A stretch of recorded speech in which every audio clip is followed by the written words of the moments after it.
So Selena Gomez recently got married, and the whole internet is freaking out about the photos that she shared. Everyone's super excited. It's just an all-out exciting time. Now, I'll be real with you all. I don't really keep up with celebs like that, so yeah, I don't know the situation around it or anything of that sort. However, now that we have the photos that she has shared online, I'd love to sit down, analyze the photos, see how they're looking for us as wedding photographers, and also just talk about what this means for our upcoming weddings, upcoming wedding styles, and also what I mentioned in the video about Gen Z weddings coming up. Which, if you haven't checked out that video, I'll link it right up above. Definitely make sure to check it out. But let's go ahead and jump into these photos. But before we do that, these are not my photos. Hopefully YouTube copyright won't come get me, but this is a celebrity's photo, so I don't know. But they were public on Instagram.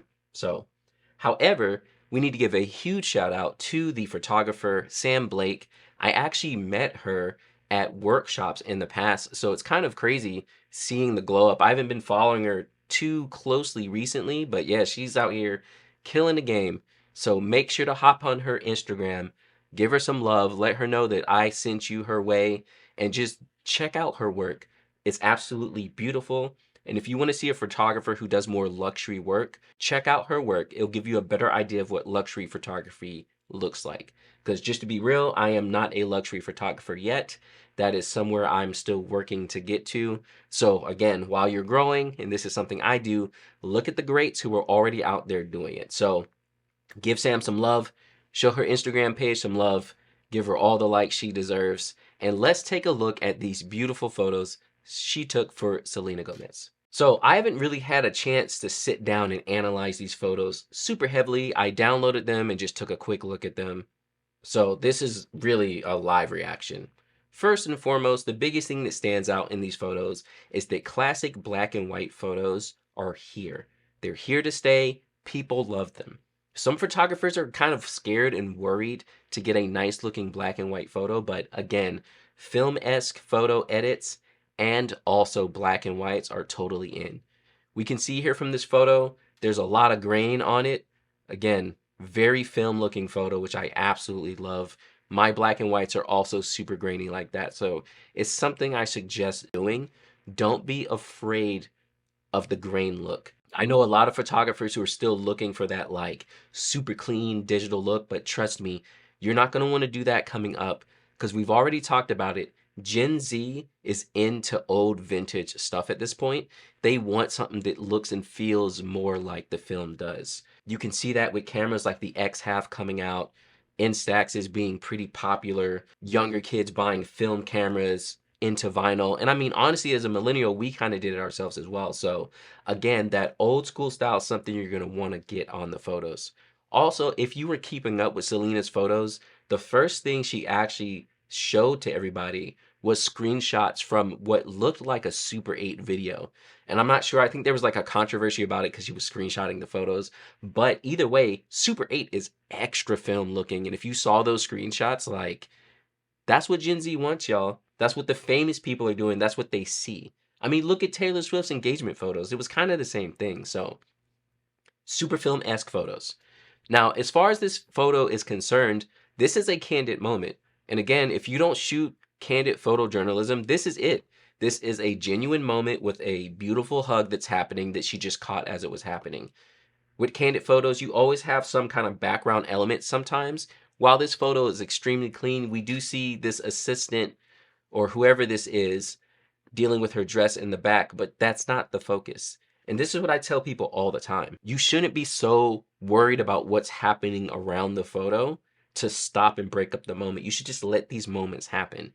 This moment happened. It was a great moment. She captured it. It looks great. Absolutely beautiful. I love these type of photos.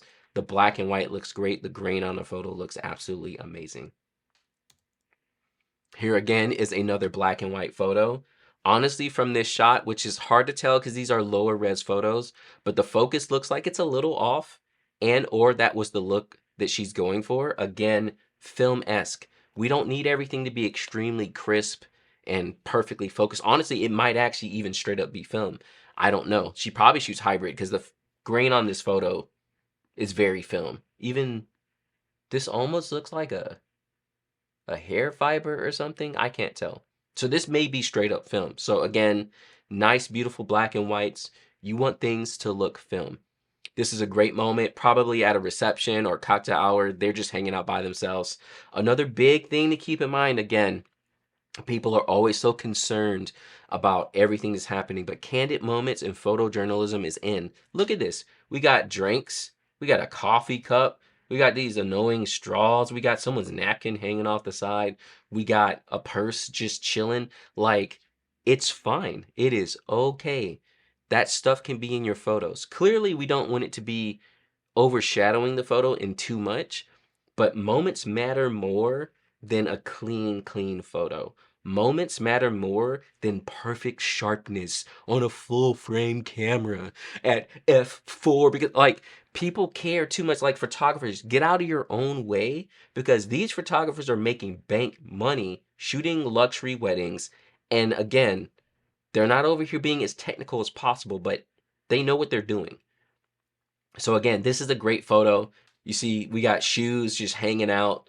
There's just all kinds of clutter in the photo, but it's such a beautiful and intimate moment, and like real emotions happening.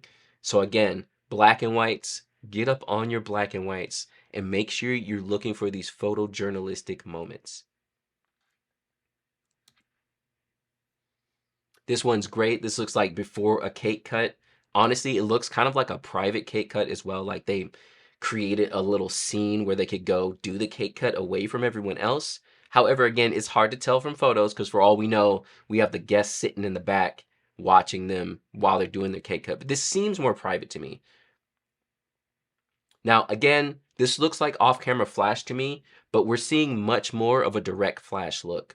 Now, this isn't fully direct flash. We can see that the flash is actually kind of sitting off to like the right side and back, per like me looking at it. So right, yeah, behind and to the right. So behind the right side of the photographer. We can tell that by the shadow that's being thrown from the photo. So it's not fully direct flash. This is classic off-camera flash look. However, the power is high enough that we're getting shadows thrown in the background. Again, no one really minds that. Right now, direct flash look is in. That like point and shoot direct flash look. Again, we still have decent grain here going on in the photo. And it's also another candid moment from this moment. A lot of photographers are so concerned about getting perfect shots, but let the moments happen. Get the photos in between those moments. You can see she's here like mid-drink of the photo. So again, it's a cute moment. These are the moments that your couples are really looking for. And also, again, these are the moments that your couples are seeing from celebrities. So, biggest tip I can give you all is start being more free with your photos. Stop being so concerned about them looking perfect, getting perfect focus, getting all this stuff. Be more concerned about being present and giving a feeling to your couples. Because again, I'm not a luxury photographer, but that is what's getting them these weddings. It's not because they take perfect photos and shoot with the best camera. I love the tones on this photo too. Like again, it's a very film-esque looking shot. The editing is very like minimal. The contrast is kind of low. It's just nice and simple. It's a good photo. Here goes a detail shot of the cake. This is something you should always be taking at every wedding. This is something I do. And this again is a very general shot. Like this is how I'm taking my shot. Now, we see this is with flash as well. Honestly, it looks like Sam might have been holding the flash. It's hard to say, but that is an approach that a lot of photographers are taking right now. Basically, you have a trigger on your camera and then you hold the flash up to the side. You can kind of angle it where you would like it to be. So it's still the direct flash look. However, it's without it just coming straight out of the camera. You can get it at a little bit of an angle. We can see that here. The flash is kind of off to the left of the scene itself. We can see that shadow being kicked off in the back there. Beautiful shot. Looks great. Very straightforward. Nice and clean. Beautiful edit. Same look and tones as the other color shot as well. Again, with the black and whites. And I cannot overstate this enough. Selena, like, I don't know how many photos she shared, but the majority of them were black and white. The black and whites stand out. They're classic, they're beautiful. Honestly, I wish I had more couples who just were like, give me black and white photos and that's it. Another one of my favorite photographers who I follow, Forged in the North, their website, and I don't know if they've updated it. I'll leave a link in the description below, but the hero photos on their site, so that's the main photos, like the full page photos when you first get to the website, all black and white. That's it. Like, people love black and white, and the more luxury you get, I feel like the more black and white really stands out as a classic, clean photo. And the reason I personally love black and white so much is it takes you away from trying to notice everything else about the photo, and it really focuses in on the subject. Right here, we see them getting married. We see they're the focus. And that's all we really see. We're not like, oh, look at the lush greens and this, that, and it. No, it's just them. We can tell they're outside, but it's just a classic, beautiful photo. The black and white edit looks great. Again, another candid moment, not a staged. This is like in between the photos. They had just taken photos looking at the camera, probably. They're set up in a pose there. And then we have a cute moment where she's giving him a kiss, unplanned, but caught by the photographer. More black and white. Black and white. Beautiful grain. We have beautiful flash. We can see that off-camera flash is back there on the back left side of the frame, probably way back in the back, being thrown off with the off-camera flash, which again, shameless plug. Y'all need to check out my Simple Flash course. It's going to be an easy way to learn how to get into Flash and to do looks like this with your flashes. Easy, straightforward. So I'll leave that in the description below, but definitely check it out. We can see the horizon is not straight. This is one thing that I'm personally dealing with myself and starting to try and incorporate in my photos more. Again, it's more about the feeling, and honestly, a little Dutch tilt didn't hurt anybody. So everybody who usually comes through on my live streams, y'all know how I feel about Dutch tilt, but I really am kind of putting it into my work more because it is trending. And the biggest thing when it comes to trends to keep in mind is don't just follow a trend because fill out a trend, feel if it fits with your work and where you want to go, and kind of add it in there. Don't just like change your whole style because someone else is doing a thing. And that's why analyzing photos like this is helpful. You can see what the larger than life photographers are doing, the photographers who are getting work with famous people and big names, what they're doing, what people are paying for, and then kind of adjust from there. Now, again, these photos are raw, they look real. One thing that people who are like extra about photos may point out is this little spot here where her dress is cupping her body and it leaves this little thing. Now, I know photographers who like would go to links in to get rid of this, and let me know in the comments below how you feel about it and what you would do. Personally, I don't think it's that big of a deal. I want my photos to be more raw. So again, there's two options here. This is a film photo and she wanted to keep it how it was, or it's a digital photo and again she wanted to keep it how it was. I know personally I do as well, but a lot of photographers would edit that out because it does kind of stand out if you're just looking at the photo. But again, like, this is my point. People care about the photos and the feeling more than anything else. So let me know in the comments what you would have done if you would have left it, if you want to get rid of it. I think it's fine. The photo looks great. This is a beautiful portrait. And first off, the biggest thing here is it's a wider portrait. I don't know about all you photographers, especially old school photographers, but so many people always want to shoot 50 plus. I would say get away from that. Right now, the vintage look is in, and what comes along with the vintage look is wider lenses. People want almost more of a point and shoot look to their photos, and this has that perfectly, like, I don't, this must be a 35 or something, but I love how much space it has in the photo so you can see her whole body and just like having some headroom. That's, I'm a big fan. Like, look at all this headroom. I absolutely love that. That's one of the biggest things I do in most of my photos. So again, and the biggest thing to keep in mind, in my opinion, and this is how you have to think as a photographer. When I say get away from all the tight shots, it doesn't mean not to shoot tight.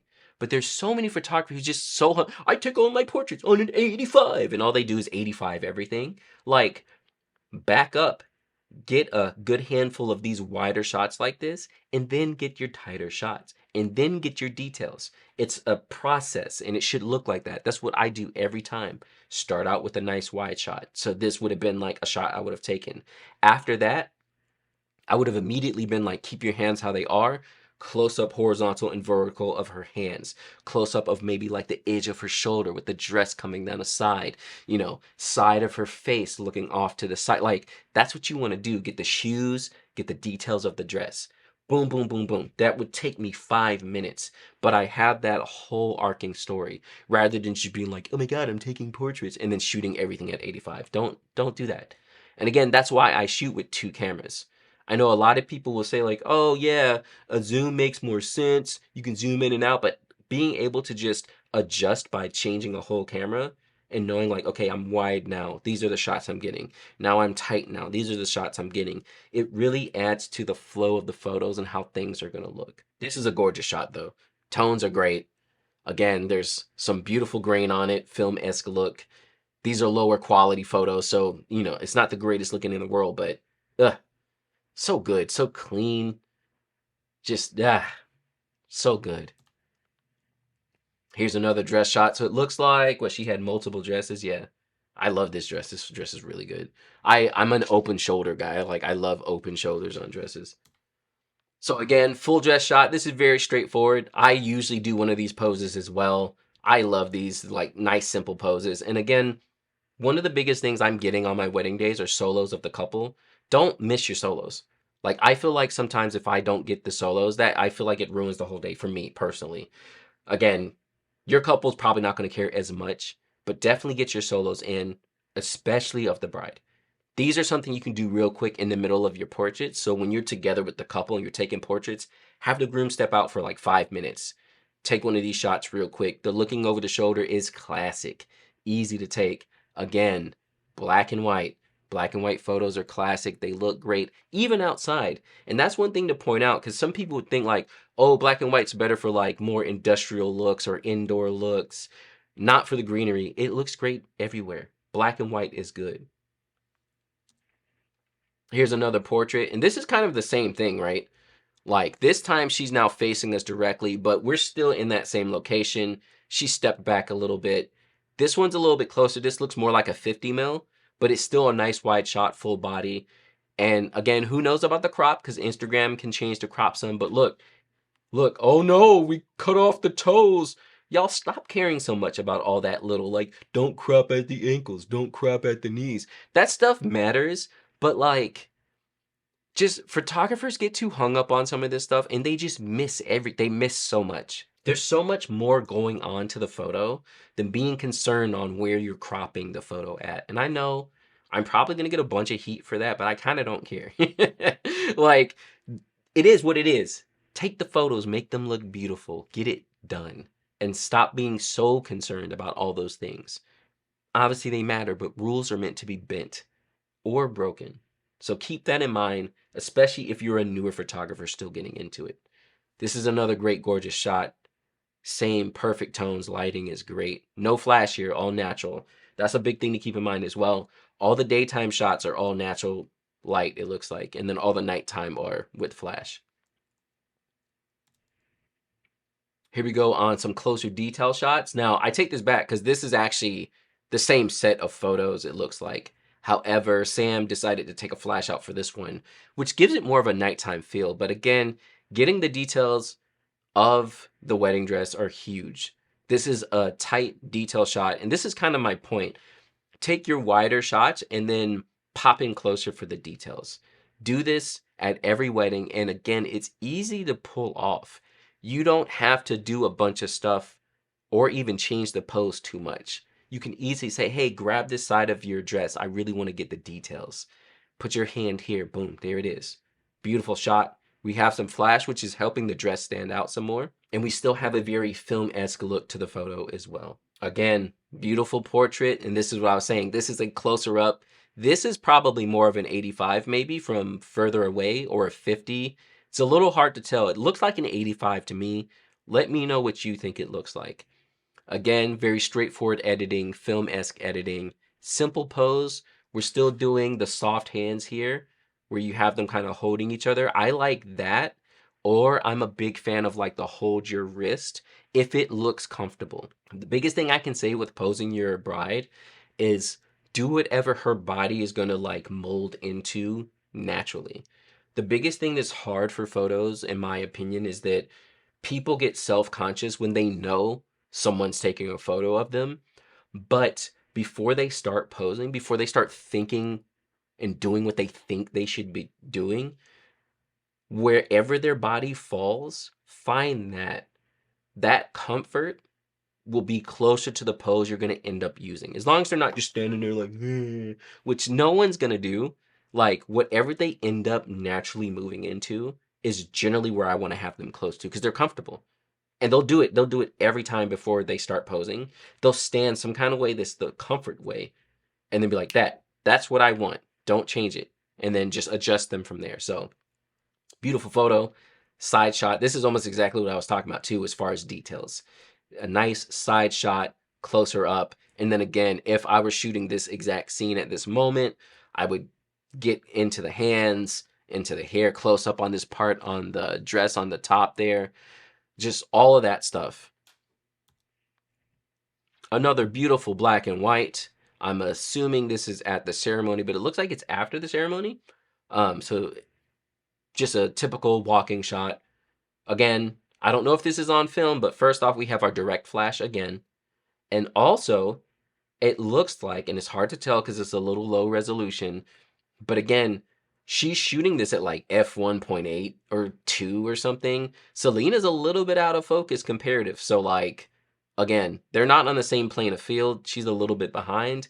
And yeah, it's fine. Again, photographers, especially wedding photographers, you have to realize that wedding photography is more so a business. It's customer service, which I made a video about that. I'll link it up above.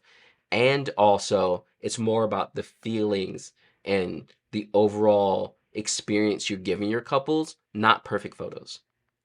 I see a lot of newer photographers getting too stressed out and ruining themselves as a wedding photographer because they're too concerned about all the details and having it be perfect. Now, this doesn't mean to not care about that stuff and not to learn it. It just means don't let it hold you back from being a part of a wedding, getting beautiful photos and moments, and just getting what comes regardless of what happens. This is another candid shot. It looks like someone made her laugh. Sam was just taking the photos at the time. Gorgeous shot.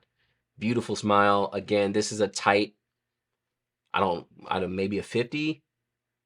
Probably a 50. I think these tighter shots are 50s. But again, Dutch tilt. It's not a straight photo. This is still around the same time when she was taking those portraits before. So beautiful tones, film-esque look. This is what I was talking about with the detail shots before. This seems like it's inside, but it's with the dress that doesn't have all the lace on it. But these are the type of shots I'm talking about as far as detail shots. So you're holding your bouquet. Hey, put the bouquet down. Have a shot with her with the bouquet down. Tighten up on that. Get a tight shot of that. These are the shots you're taking. Focus is on the flowers. It's shot very wide open because the hand's pretty much out of focus. So this is like f1.2, wide open, beautiful shot. I know I rambled on a lot, but especially on this last photo, again, don't be so concerned about your photos looking perfect, everything being in focus. That stuff is secondary to everything you're bringing to your couples. And that's the reason Sam is getting booked for something like this. It's not because she's like the best photographer in the world. And that's not me saying that she's not great. She's an amazing photographer. But my point is, there's another subset section of what she's doing in her business that is pushing her into luxury. And that's what you need to realize as a wedding photographer. Don't just sit around trying to charge the least amount, trying to have the perfect photos, trying to buy the most expensive camera because that's what couples need to have.